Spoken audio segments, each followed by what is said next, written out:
and this is Andy Walsh. Andy is going to be talking about his kind of process and how he ended up freelancing as a neurodivergent library professional. So he'll be talking a little bit about the kind of benefits and challenges. So I will hand over to Andy. Thank you, Caroline. Hopefully me slides are coming up for everybody. I'm Andy Walsh. I should acknowledge that along with Joe, I'm the other co-chair of NLISN, so a vested interest, I suppose, in these sort of things. I am autistic, ADHD, and dyspraxic, just to throw that out at the start as well. And seeing as Joe had a picture of her cat on one of her slides, I thought I'd stick a picture of my co-presenter, who's asleep next to me here, which is Stanley. So if you hear barking, he just wants to contribute a bit, you see. So I'm going to talk in this short little 10-minute slot about my sort of general career path and how I sort of ended up jumping off from, I suppose, traditional sort of standard employment into freelancing. And as Caroline said, a few little advantages of being freelance and disadvantages of being freelance as a neurodivergent library professional. I do have a completely sensible career path. So I'm on 3 at the moment rather than 2 that we've heard of before.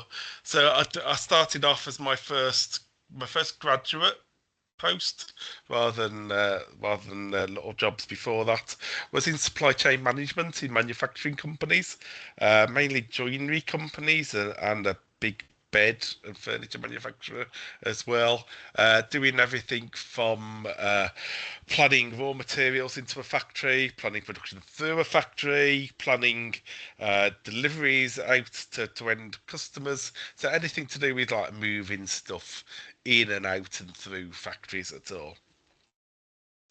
I did that for quite a few years.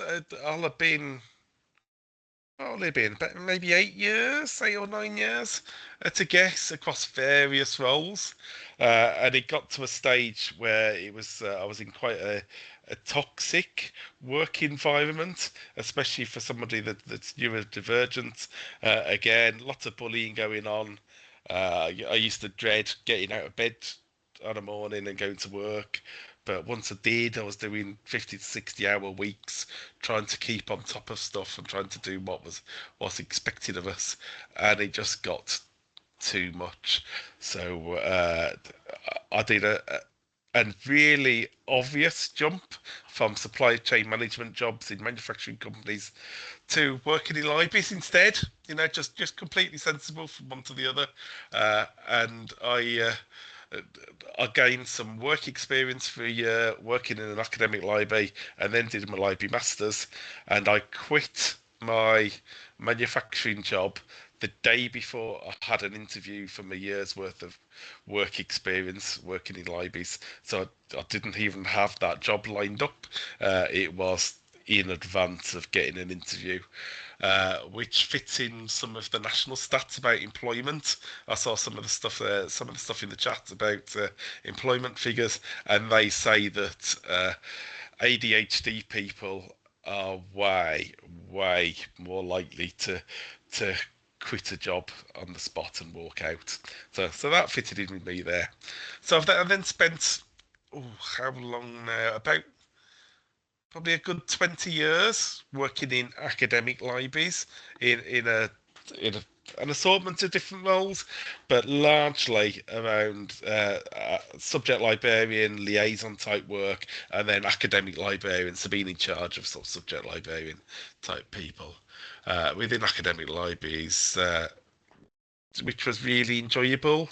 It really sort of suited my skill set, my interests, worked really well for me. But as time went on, I think what got me most there was the strong sense of justice that so many of us had, contributing towards burnout again and again, and getting worse over time, because I saw so much unfairness going on. I saw great colleagues, great lecturers across the university being driven out, and yeah, sorry, I won't rant about it too much, but people being driven out that shouldn't really have been driven out and should have been more valued, and the environment getting worse, and all that in fairness that really got to me, and me trying to make as many changes as I possibly could, but there was a limit to it, and getting more jaded and more period of burnout because of that.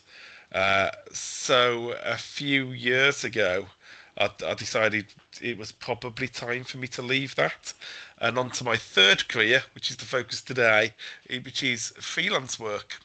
So I do freelance training, do a bit of writing, and alongside that, ran away to the seaside because I was too old to run away to the circus anymore. So just a completely sensible route through these things. Uh, I, we've mentioned before that, I mean, Jay mentioned quite a long run up towards it getting established into libraries.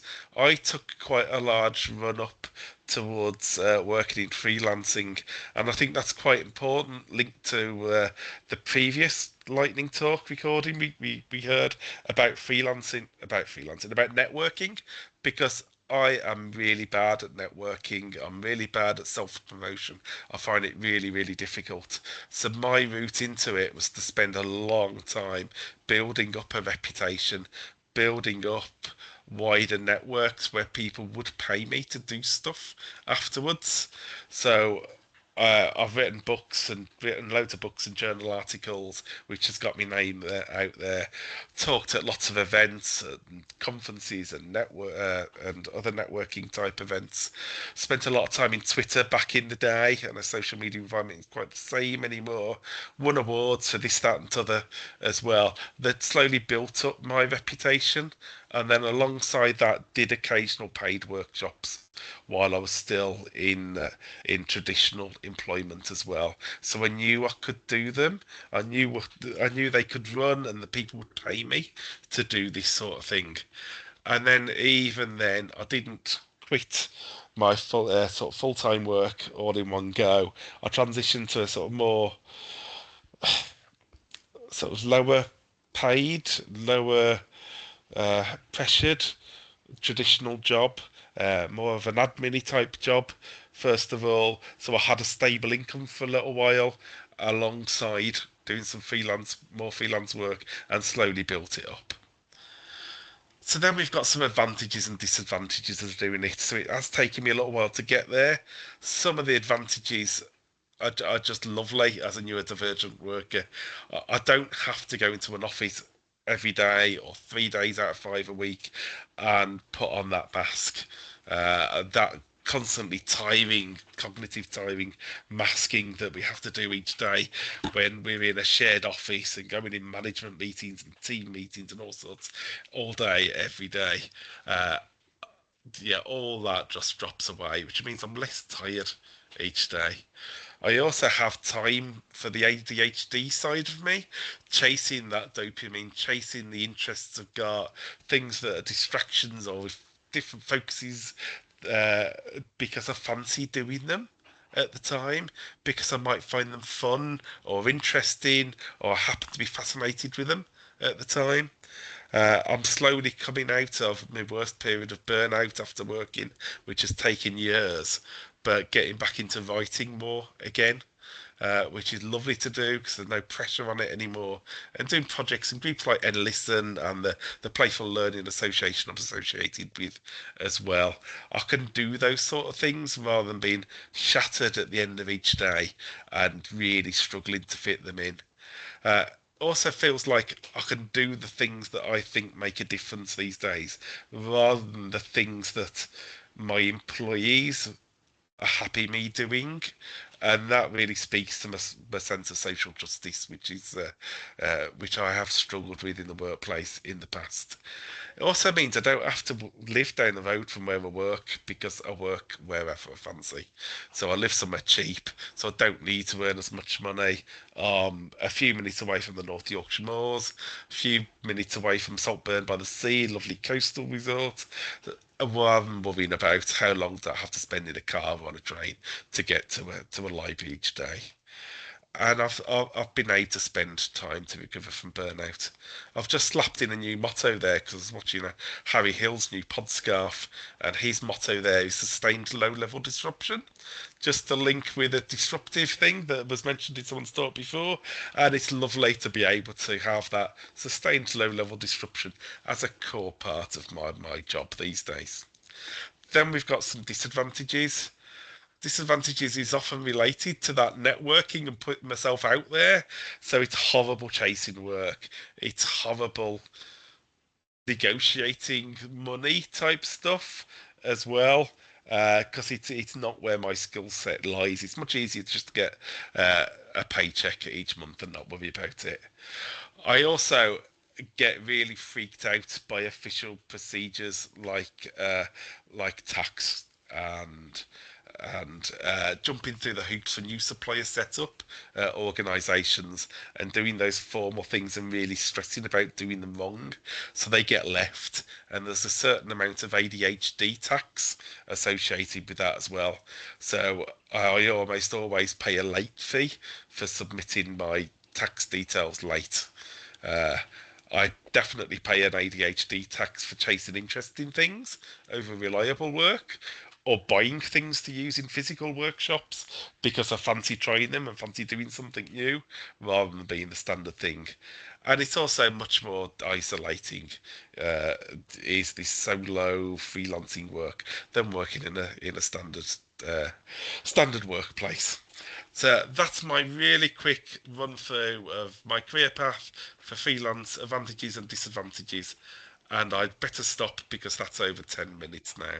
So thank you all for listening. Thank you, Andy. Thank you so much. If anyone has any questions for Andy, as before, please pop them in the chat, or feel free to raise your hand. I will ask one question myself. You talked about masking there, and the sort of the joys of minimal masking. Are there elements, do you think, where you may have to do as much, if not more, as a freelancer sometimes? Yes, but it's in really discrete chunks, Mm. if that makes sense. So the only person I'll speak to today is my dog and other dog walkers. So when after this, I'll take him.